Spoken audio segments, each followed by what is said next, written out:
Hello students, welcome to the class. My name is Tanya Gautam. आज हम cover करेंगे NCERT class 6 Honeysuckles book का chapter number 10। इससे पहले मैंने बाकी के जो भी 9 चैप्टर्स हैं वो सारे कवर करवा दिए हैं। अगर आपने वो नहीं देखे हैं तो उनका जो वीडियोस हैं वो मेरे चैनल पर अवेलेबल हैं, आप जाके देख सकते हैं। और इसी के साथ हम शुरू करते हैं अपना आज का चैप्टर नंबर 10। ये लास्ट चैप्टर है और इससे पहले के सारे चैप्टर्स कवर हो गए हैं। So the chapter name is the banyan tree. तो हम सबसे पहले देख पा रहे हैं यहाँ पे एक पिक्चर दी है जहाँ पे सांप और उसके साथ ये जो एनिमल है ये नेवला है, इसकी लड़ाई हो रही है। और हम सब ने कभी ना कभी कहीं ना कहीं सांप और नेवले की लड़ाई के बारे में डेफिनेटली सुना हुआ है कि ये दोनों कैसे एक दूसरे के जानी दुश्मन है और एक दूसरे को बिल्कुल पसंद नहीं करते हैं। इनकी बहुत ही ऐतिहासिक लड़ाई है और आज भी कभी एक दूसरे के सामने पड़ जाएं तो लड़ने से पीछे नहीं हटते। तो शायद ये जो चैप्टर है बैनियन ट्री में कुछ ना कुछ है यहाँ पर जो हमें शायद सांप और नेवले से रिलेटेड पढ़ने को मिलेगा आगे। तो चलिए शुरू करते हैं। Though the house and ground belonged to my grandparents, the magnificent old banyan tree was mine, chiefly because grandfather at 65 could no longer climb it. जो घर था ऑथर का और जो नीचे का जो ग्राउंड था, जो मैदान था, वो ऑथर के ग्रैंड पेरेंट्स का था, उनके जो दादा दादी थे उनका था। लेकिन जो वहाँ पे बहुत ही बड़ा सा ये जो बैनियन ट्री था, बरगद का पेड़ था, ये पूरी तरह से ऑथर ने अपने कब्जे में लिया हुआ था। बिकॉज जो उनके ग्रैंडफादर थे वो काफ़ी ज़्यादा ओल्ड हो गए थे, बहुत ज़्यादा बूढ़े हो गए थे। वो 65 ईयर्स के हो गए थे, तो अब वो उस पेड़ पे नहीं चढ़ सकते। Its spreading branches, which hung to the ground and took root again, forming a number of twisting passages, give me endless pleasure. Among them were squirrels and snails and butterflies. The tree was older than the house, older than grandfather, as old as Dehradun itself. I could hide myself in its branches behind thick green leaves and spy on the world below. जो वो बरगद का पेड़ था उसकी branches बहुत ज़्यादा फैली हुई थी, बहुत ज़्यादा घनी थी, बहुत ज़्यादा ट्विस्ट एंड टर्न्स थे। जैसे कि हम सब जानते हैं बैनियन का जो पेड़ होता है काफ़ी ज़्यादा घना होता है, ठीक है। तो उसमें जो था बहुत उसकी जो रूट्स थी, जो उसकी शाखाएं थी, वो एक दूसरे में फैली हुई थी। और ये सब देख के जो ऑथर थे उन्हें बहुत अच्छा लगता था। और उस पेड़ पे, बैनियन ट्री पे, कुछ स्क्विरल्स रहती थी, स्नेल्स रहते थे और बटरफ्लाई रहती थी। जैसे कि हम सब जानते हैं पेड़ों पे कुछ ना कुछ एनिमल्स डेफिनेटली रहते हैं, जैसे कि बर्ड्स रहती हैं, कोई ना कोई एनिमल आ ही जाता है। जो ट्री था वो इतना पुराना था कि जितना पुराना उनका घर होगा और ओल्ड उनके ग्रैंडफादर से भी ज़्यादा पुराना, ये समझ लीजिए जितना पुराना खुद देहरादून था उतना ही पुराना वो ट्री होगा, ठीक है। और उस ट्री के ऊपर चढ़ने के बाद जो ऑथर क्या करते थे, वो खुद को छिपा लेते थे हरी पत्तियों के पीछे और फिर वो चुपचाप देखते थे कि नीचे क्या चल रहा है। वो एकदम स्पाई करते थे, एकदम नज़र रखते थे कि अरे मैं देखूं चुपचाप से सीक्रेटली कि नीचे चल क्या रहा है, पता तो चले। My first friend was a small grey squirrel. Arching his back and sniffing into air, he seemed at first to resent my invasion in his privacy, but when he found that I did not arm myself with catapult or air gun, he became friendly, and when I started bringing him piece of cakes and biscuit, he grew quite bold and was soon taking morsels and from my hand. तो जो author का जो सबसे पहला दोस्त बना उस पेड़ पे, वो थी छोटी सी गिलहरी जो ग्रे कलर की थी। वो अपनी पीठ को खुजलाते हुए और सूंघते हुए हवा में आई और उसने देखा कि यहाँ पे ऑथर है। तो स्टार्टिंग में उसको अच्छा नहीं लगा, वो मतलब पसंद नहीं कर रही थी, डिसलाइक कर रही थी। रिसेंट का मतलब होता है गुस्सा करना, डिसलाइक करना किसी चीज़ को, और इन्वेजन का मतलब होता है किसी की प्राइवेसी में घुस जाना, ठीक है। बट जब उसने देखा कि मेरे पास ऑथर के पास किसी भी तरह की कोई गन नहीं थी, कोई ऐसी चीज़ नहीं थी जो स्क्विरल के लिए ख़तरा पैदा करती, वो काफ़ी ज़्यादा फ्रेंडली हो गई और फिर वो उनके पास आने लगी। फिर धीरे धीरे जो ऑथर हैं वो उसके लिए केक्स लेकर आते, बिस्किट लेकर आते और फिर वो अपने आप ही उनके पास आ जाती थी और वो छोटे छोटे जो खाने के पीसेस थे, मॉर्सल्स, ऑथर के हाथों से खा लेती थी। Before long, he was delving into my pocket and helping himself to whatever he could find. He was a very young squirrel, and his friends and relatives probably thought him foolish and headstrong for trusting a human. तो फिर बाद में ऐसा हुआ, वो इतनी friendly हो गई, जैसे कि हम सब देख सकते हैं ऑथर के हाथों से वो खा रही है, ये बिस्किट खा रही है वो शायद से, जो हाँ बिस्किट ही खा रही है और उनके दूसरे हाथ में केक है। वो इतनी फ्रेंडली हो गई थी, वो अपने आप आ जाती थी उनकी पॉकेट में, घुस के देखती थी क्या है क्या नहीं है। लेकिन जो गिलहरी के जो बाकी के रिश्तेदार थे वो सोचते थे ये बेवकूफ़ है, क्यों ये किसी ह्यूमन पे भरोसा कर रही है, क्यों किसी का दिया हुआ कुछ भी खा रही है, हो सकता है वो ह्यूमन इसको नुकसान पहुंचाए। In the spring, when the banyan tree was full of small red fig, birds of all kinds would flock into its branches, the red-bottomed bulbul, cheerful, greedy parrots, myna, crow, squabbling with one another. During the fig season, the banyan tree was the noisiest place in the garden. तो जो spring season होता है, ना ज़्यादा ठंड होती है ना ज़्यादा गर्मी होती है, उस टाइम पे बैनियन ट्री में बहुत सारे रेड रेड कलर के कीड़े आ जाते थे, बहुत सारी बर्ड्स आ जाती थी, और तो और बुलबुल आ जाती थी, पैरट्स भी आ जाते थे, माइना और क्रो भी आ जाते थे, और वो सब आके बैठ जाते थे वहाँ पे और स्क्वैप करते थे एक दूसरे के साथ में, एक दूसरे के साथ में बातें करते थे। तो उस टाइम पे जब ये सब लोग आके चै चै पै पै करते थे अपनी आवाज़ों में, तो बहुत ज़्यादा नॉइज़ होती थी उस बैनियन ट्री में, और पूरे गार्डन में सबसे ज़्यादा आवाज़ बैनियन ट्री से ही आ रही होती थी। Halfway up the tree, I had built a crude platform where I would spend the afternoons when it was not too hot. I could read there, propping myself up against the tree with cushion from the living room. Treasure Island, Huckleberry Finn, and the story of Dr. Deloitte were some of the books that made up my banyan tree library. तो जब क्या हुआ, जब ऐसे ही करते करते जब बहुत ज़्यादा गर्मी होती थी दोपहर के वक्त पे, तो क्या करते थे वो, उन्होंने एक प्लेटफॉर्म जैसा बना लिया था ऑथर ने, वो वहाँ जाके टेक लगा के लेट जाते थे, और फिर वो वहाँ पे अपना कुशन ले आते थे, तकिया ले आते थे साथ में, और वो उसका टेक लगा के अपनी पसंद की बुक्स पढ़ते थे वहाँ पे। और वो अपनी बुक्स पढ़ के बैनियन ट्री में एक तरह से उन्होंने छोटी सी लाइब्रेरी बना ली थी कि मैं ऊपर जाऊँगा, आराम से टेक लगाऊंगा, पढ़ूंगा। When I did not feel like reading, I could look down through the leaves at the world below.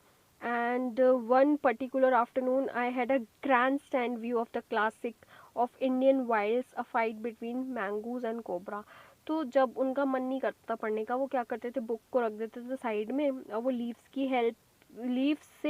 Leaves को हटा के देखते थे कि नीचे क्या चल रहा है। तो एक दिन दोपहर के वक्त उन्होंने देखा कि जो एक क्लासिक इंडियन फाइट है जो नेवले और सांप के बीच में होती है, वो नीचे हो रही है। देखा, मैंने कहा था ना, हमने स्टार्टिंग में पढ़ा था कि नेवले और सांप की लड़ाई दिखाई गई थी, तो पक्का कुछ ना कुछ कनेक्शन है। सो पार्ट सेकंड शुरू होता है यहाँ पे। The warm breezes of approaching summer had sent everyone, including the garden, into the house. I was feeling drowsy myself, wondering if I should go to the pond and have a swim with Ramu and the buffaloes, when I saw a huge black cobra gliding out of the clump of cactus. At the same time, the mongoose emerged from the bushes and went straight for the cobra. तो क्या था, दोपहर का time था, गरम गरम हवा चल रही थी, और सब लोग लगभग अंदर जा चुके थे, जो गार्डन था सब अपना घर के अंदर था, और मुझे भी थोड़ा थोड़ा ड्राउजी, मतलब हल्की हल्की नींद जैसी आ रही थी। एंड मैं सोच रहा था कि चलो ऐसा करता हूँ, पॉन्ड पे, तालाब पे चला जाता हूँ, वहाँ पे जाके थोड़ा स्विम करूँगा रामू के साथ में, और बफलोज भी हैं वहाँ पे। तभी मैंने देखा कि एक कोबरा है, वो स्मूथली चलता हुआ निकल रहा है कैक्टस की बुशेस के अंदर से, और उसी वक्त पे वहाँ पे मॉन्गूज आ गया, यानी कि नेवला आ गया, वो भी झाड़ियों में से निकल के बाहर आ गया और डायरेक्ट कोबरा के सामने आके खड़ा हो गया। इन अ clearing beneath the banyan tree in bright sunshine, they came face to face. तो बिल्कुल साफ एकदम दृश्य था, जो ऑथर है उनके सामने बिल्कुल सूरज चमक रहा था एकदम ब्राइटली, और वो दोनों आपस में एक दूसरे के सामने थे, face to face. The cobra knew only too well that the grey mongoose, 3 feet long, was a super fighter, clever and aggressive. तो कोबरा बहुत अच्छे से जानता था कि ये जो ग्रे कलर का मोंगू है, ये 3 फीट का तो है, लेकिन ये बहुत ही अच्छा लड़ाकू है, और ये बहुत ही ज़्यादा चालाक है, और बहुत ही ज़्यादा गुस्सैल है। But the cobra too was a skilful and experienced fighter. तो पर कोबरा भी बहुत ही ज़्यादा एक अच्छा लड़ाकू था, और उसने भी पहले बहुत लड़ाइयाँ की हुई थी।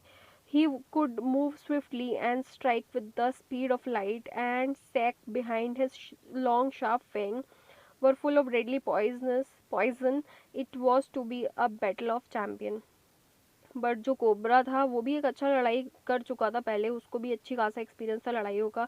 वो बहुत तेज़ी से, स्विफ्टली मतलब तेज़ी से चल सकता था और स्ट्राइक कर सकता था, मतलब वो भी अपना जवाब दे सकता था। बहुत फास्ट था वो भी, इस पे एक लाइट की स्पीड से भी ज़्यादा फास्ट था वो भी। और उसके जो जो उसके जो दांत थे उनके अंदर बहुत ज़्यादा पॉइजन, उसका जो फन था और उसके दांत भी थे उसके अंदर, उसमें बहुत ज़्यादा पॉइजन था। तो जो लड़ाई होने वाली थी दो चैंपियंस के बीच में होने वाली थी जो अपने अपने लड़ाई के एरिया में माहिर थे। Hissing defence, his forked tongue darting in and out, the cobra raised 3 of his 6 feet off the ground and spread his broad spectacled hood. The mongoose bushed his tail, long hair on his spine stood up. तो जो cobra था उसने अपनी वही सांप वाली आवाज़ निकाली, हिस की, और उसने अपनी जीभ को अंदर बाहर करना शुरू करा। जैसे कि हमने देखा ही है, वो लोग हिलाते रहते हैं और फिर वो कुछ करते रहते हैं, ठीक है। तो कोबरा ने रेस करा अपना ये जो सर 3 फीट का, 3 ऑफ मतलब वो 6 फीट ऊपर उठ गया ग्राउंड से, एंड उसने अपना पूरा फन फैला लिया, ठीक है। तो वो जो मोंगूस था उसने भी अपनी टेल हिलाना शुरू करी, और उसके भी बहुत लंबे लंबे बाल थे, और उसके जो ऊपर जो उसकी पीठ पे जो कांटे थे वो खड़े हो गए मोंगूस के। Though the combatants were unaware of my presence in the tree, they were soon made aware of the arrival of 2 spectators. जो कॉम्बेटेंट्स मतलब जिनके बीच में लड़ाई होने वाली थी, यानी कि मंगूज और वो स्नेक, ठीक है। उनको पता नहीं था कि वो जो ऑथर है वो उधर से बैनियन ट्री के ऊपर से बैठ के देख रहे हैं उनको। लेकिन अचानक से 2 स्पेक्टेटर्स यानी कि 2 ऑडियंस आ गई देखने के लिए। स्पेक्टेटर्स मतलब जो लोग शो देखने आते हैं ना, तो वो आ गए। तो उनमें से एक थी, वन वॉज माइना and the other was a जंगली क्रो। उनमें से एक माइना थी और एक कौवा था। They had seen their preparations for battle and had settled on the cactus to watch the outcome. Had they been content only to watch, all would have been well with both of them. तो वो दोनों समझ गए देखते ही, जो मायना थी और वो जो कौवा था, कि इन दोनों के बीच में लड़ाई होने वाली है। तो वो अपनी जगह अच्छे से सेटल करके कैक्टस के ऊपर जाके बैठ गए, और वो समझ गए कि अब लड़ाई होगी, चलो देखते हैं और फिर देखते हैं रिजल्ट क्या आएगा, ठीक है। जैसे कि हम देख ही रहे हैं, जैसे ये ऑथर बैठे हैं यहाँ पे, ये जो नेवला है और सांप है, इन दोनों के बीच में लड़ाई चल रही है, और ये कैक्टस के उस पे क्रो और ये मायना बैठे हैं और ये सब लोग देख रहे हैं। यहाँ पे देखिए जो जैसे कि पहले बताया था कि जो ऑथर है वो तकिया रख लेते थे और बुक्स रख लेते थे, तो उन्होंने वो भी रखी हुई हैं, ठीक है। तो चलिए यहाँ पे पढ़ते हैं। The crow stood on the defensive, swaying slowly from side to side, trying to mesmerize the mongoose into making false move. तो जो कोबरा था वो अपने अलग अलग तरह के मूव्स कर रहा था, इधर से उधर, इस साइड से उस साइड, और वो कोशिश कर रहा था कि वो कैसे भी mongoose के अटेंशन जो है गलत तरफ ले जाए और वो उसे हरा दे। But mongoose knew the power of his opponent's glassy, unwinged eyes and refused to meet them. But mongoose था, वो बहुत अच्छे से जानता था कि सांप ये सारी हरकतें करेगा। वो भी क्या कर रहा था, अपनी आंखें आप पलके ही नहीं झपका रहा था, और वो बिल्कुल उसके झांसे में नहीं फंस रहा था। Instead, he fixed his gaze at a point just below the cobra hood and opened the attack. उसने अपनी जो नज़रें थी बिल्कुल अपने शिकार पे कर रखी थी कि इसके तो मैं फन के नीचे आज अटैक करके रहूँगा, और इसी तरह से उनकी लड़ाई चल रही थी। Moving forward quickly until he was just within the cobra reach, the mongoose made a pretend move to one side. इधर से उधर जल्दी जल्दी भाग दौड़ जो भी चल रही थी उन दोनों के बीच में, mongoose ने अपना मूव ले लिया एक तरफ। Immediately the cobra struck, और वहीं पे कोबरा फंस गया। His great hood came down so swiftly that nothing could save the mongoose. लेकिन उसी टाइम पर जो कोबरा है उसने अपना मूव लिया इतनी सफाई से, इतनी तेजी से, ऐसा लगा कि अब तो mongoose गया। But the little fellow jumped neatly to one side and darted in as swiftly as cobra, biting the snake on the back and darting away again out of reach. और लेकिन उसी टाइम पे जब लगा कि अरे यार अब तो mongoose बचेगा नहीं, ये सांप इस तरह का मूव ले रहा है, मंगूस कूद गया दूसरी साइड पे, और एकदम से कोबरा उस साइड जब आया तो उधर से वो पीछे कूदा मंगूस, और उसने सांप की बैक पे उसे काट लिया, और वो फटाफट से फिर से दोबारा उसे काट के पीछे भाग गया। At the same moment, then the cobra struck. The crow and the myna hurled themselves at him, only to collide heavily in midair, shrieking insults at each other. They returned to the cactus plant. A few drops of blood glistened on the cobra back. So उसी time पे जब वो cobra एकदम फंस गया था अपनी situation में, जो क्रो था और वो जो माइना थी वो हवा में उड़े और वो आपस में एक दूसरे से टकरा गए, ठीक है। और एक तरह से जब वो तेज़ आवाज़ में उन्होंने कुछ बोला तो ऐसा लगा जैसे कि कोबरा की इंसल्ट सी हुई हो, और वो जाके अपने कैक्टस के प्लांट पे दोबारा बैठ गए। और जो वो उन दोनों जब वो दोनों टकराए तो उसकी वजह से कुछ ब्लड्स की ड्रॉप जो है कोबरा की पीठ के ऊपर जाके गिर गई, उसकी बैक पे गिर गई। The cobra struck and missed. Again the mongoose sprang aside, jumped in and bite. Again the birds dived at the snake, bumped into each other instead, and returned shrieking to the safety of cactus. फिर से cobra ने attack किया और उसने miss कर दिया, ठीक है। और उसी टाइम पे जो मोंगूज है उसने फिर से जंप करा, सांप को काट लिया, दोबारा से उसने सांप पे अच्छा खासा अटैक कर दिया। और उसी टाइम पे जो दोनों बर्ड्स थी वो फिर से आपस में हवा में उड़ी, आपस में टकराई, और फिर वो दोबारा से जाके अपनी टकराने के बाद बैठ गई जाके अपने कैक्टस पे सेफ्टी के साथ में। चलो 2 राउंड हो गए हैं। अब the third round followed the same course as the first but with one dramatic difference. फिर से थर्ड राउंड हुआ, उसमें भी बिल्कुल वही हुआ जो फर्स्ट और सेकंड में हुआ था, बट इस बार कुछ अलग हुआ। The crow and myna, still determined to take part in the proceeding, dived at cobra, but this time they missed each other as well as their mark. The myna flew on and reached its perch, but the crow tried to pull up in the midair and turned back, and second that it took the bird to do this, the cobra wiped his head back and struck with great force, his snout thudding against the crow body. Same वैसा ही हुआ जैसा बाकी के दोनों rounds में हुआ है कि मॉन्गूज वो लड़ रहे होते हैं, जैसे ही वो लोगों का कुछ होने वाला होता है तो ये बर्ड्स आपस में टकरा जाती है। तो बिल्कुल वही हुआ, लेकिन इस बार क्या हुआ कि जो माइना है वो तो उड़ गई आपस में जब ये लोग टकराए, लेकिन जो क्रो है वो सांप के जाल में फंस गया। क्योंकि जब वो जो सांप जो है एकदम उससे लड़के एकदम अपने उसमें वापस आ रहा होता है, वो आके डायरेक्ट क्रो से टकराता है, लेकिन उस टाइम पे वो क्रो को बाइट कर लेता है, और बस क्रो की बॉडी तो बस उसके जहर की वजह से फिर रह जाती है ज़मीन पे, लेकिन जो माइना है वो अपने उसमें जाके कैक्टस प्लांट पे जाके बैठ जाती है। I saw the bird flung nearly 20 feet across the garden. It fluttered about for a while, then lay still. The myna remained on the cactus plant and when फिर वहाँ से देखिए ये जो ऑथर हैं देख रहे हैं पेड़ पे से कि इन दोनों की लड़ाई तो चल रही है, और यहाँ पे ये जो क्रो है ये मरा हुआ पड़ा हुआ है, और ये जो जो माइना है ये हवा में उड़ती हुई गई, फ्लटर मतलब कुछ आवाज़ करती हुई ये गई, पंख को फड़फड़ाते हुए, ठीक है। थोड़ी देर इसका ये चला, लेकिन फिर ये जाके चुपचाप अपने कैक्टस प्लांट पे बैठ गई। And when the snake and the mongoose returned to the fight, very wisely decided not to interfere again. तो जब माइना ने देख लिया कि भाई क्रो तो मर गया है, उसने कहा भाई अब इन दोनों की लड़ाई हो रही है, मैं अब हवा में नहीं उड़ूंगी, मैं कुछ भी नहीं ऐसा करूंगी कि भाई मेरी जान पे कुछ खतरा है, ठीक है। तो वो बोली अब मैं इंटरफेयर नहीं करने वाली। वो चुपचाप जाके अब कैक्टस प्लांट से देख रही है कि इन दोनों की क्या लड़ाई चल रही है। The cobra was weakening and the mongoose, walking fearlessly up to it, raised himself on his short leg, with lightning snap had the big snake by the snout. The cobra writhed and lashed about in a frightening manner, and even coiled itself about the mongoose, but to no avail. The little fellow hung grimly on until the snake had ceased to struggle.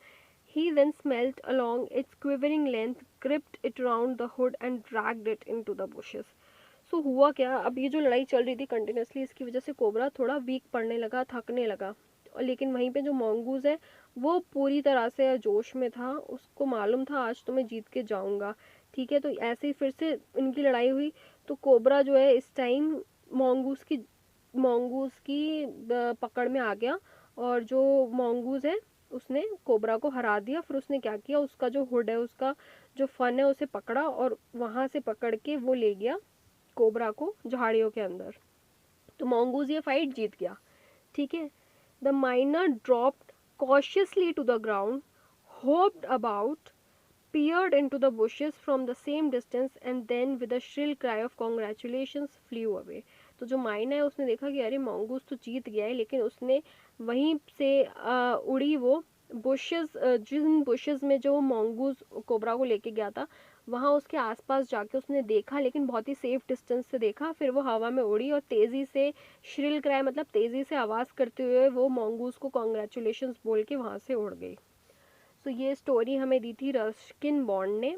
और जैसा कि हमने देखा कि जो author है इन्होंने पूरा ये सारा जो भी दृश्य था अपना पेड़ से बैठ के देखा कि ऐसे हो रही थी उनकी लड़ाई। इस लड़ाई में क्रो मारा गया कैसे सांप के हाथों, फिर सांप भी मर गया और मॉन्गूज जीत गया।